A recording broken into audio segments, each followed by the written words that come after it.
Let's talk about how you can manifest your dreams into reality. And what I'm going to share with you is different than anything else you've ever heard before. Promise.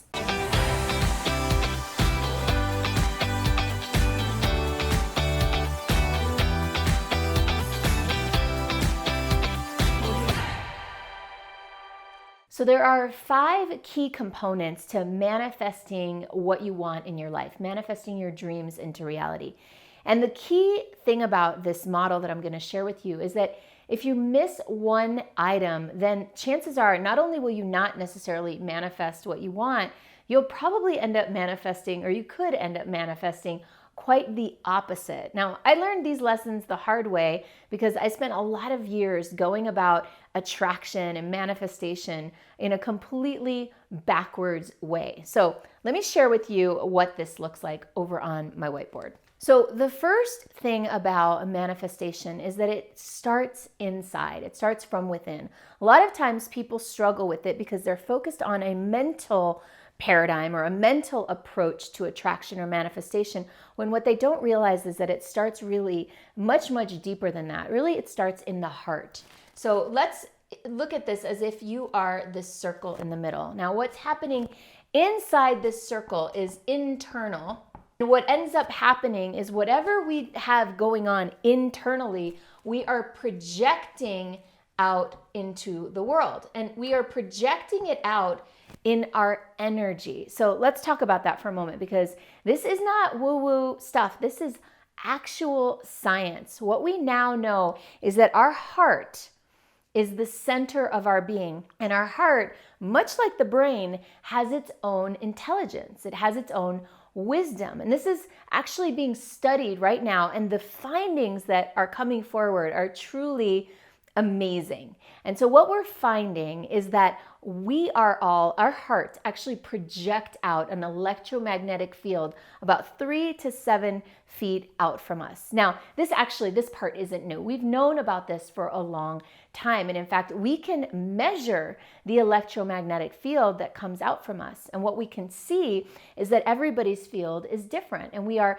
sending out waves, which is what we measure. And those waves are determined by our emotions. That means that what's going on internally, we are actually projecting our emotions out through this electromagnetic field. Now, I promise I will share with you in a moment why this is relevant to manifestation and manifesting your dreams. We project out unintentionally, right, just what our emotions are. So even if, let's say if we're having a really bad day and we're feeling negative emotions, even if we pretend and put a smile on our face, people can feel the negative energy.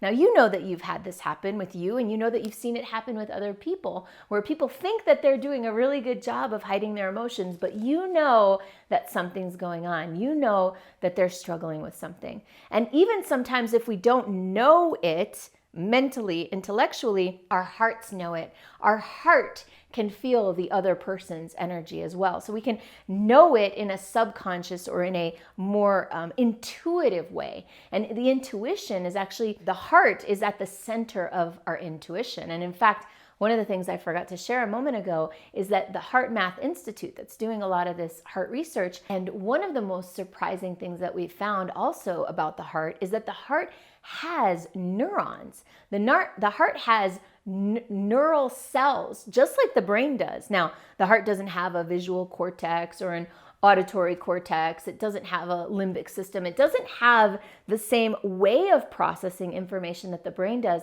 but it does have about 40,000 neurons or neurites and neural cells. That means that the heart does think. It just doesn't think in pictures or in sounds. It thinks in feelings and in intuition and in emotion. So we are emotion projecting machines. We're going out into the world and we're projecting these emotions through these waves, all right?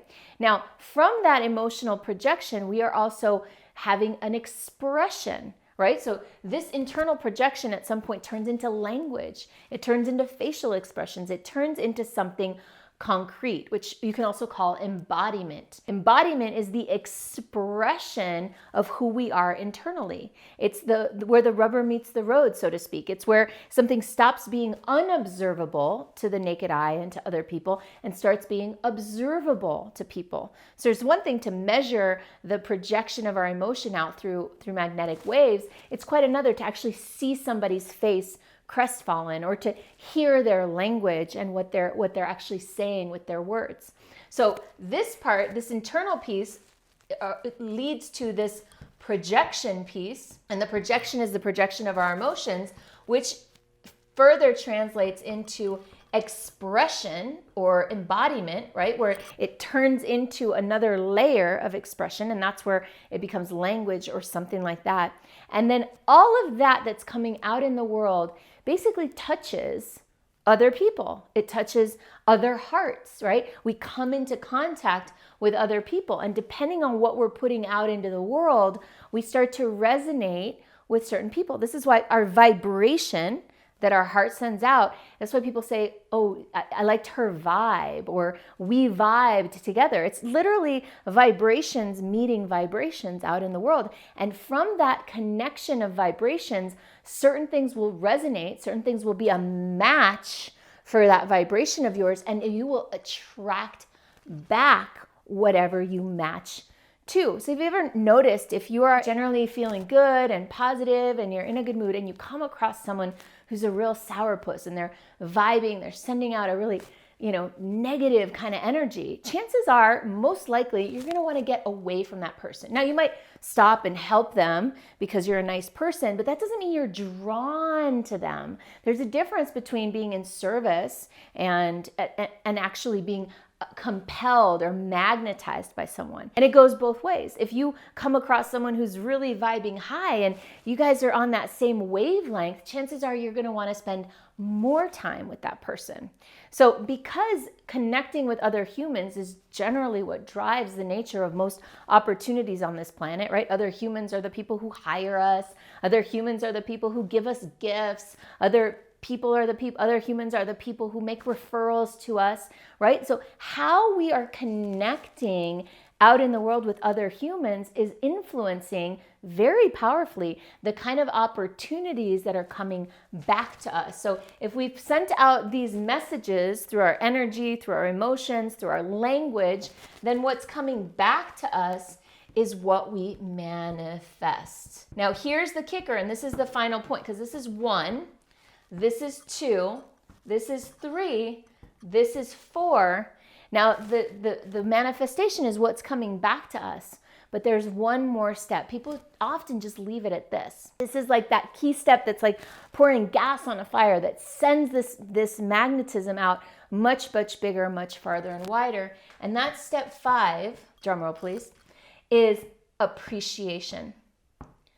Appreciation is the magic, often missing ingredient in supercharging your powers of manifestation.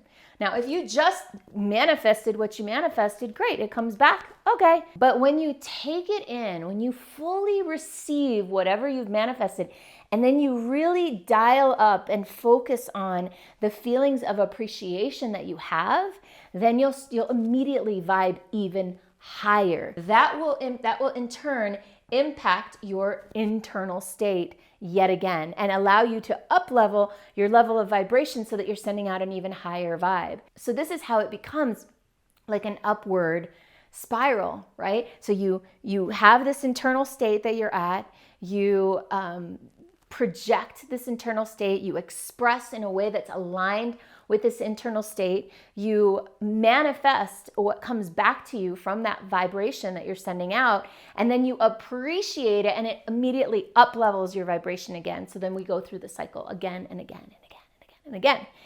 Now, here's the thing. I bet you're wondering, or maybe if you're not, you should. What happens if what you're projecting out in the world is negative and not positive?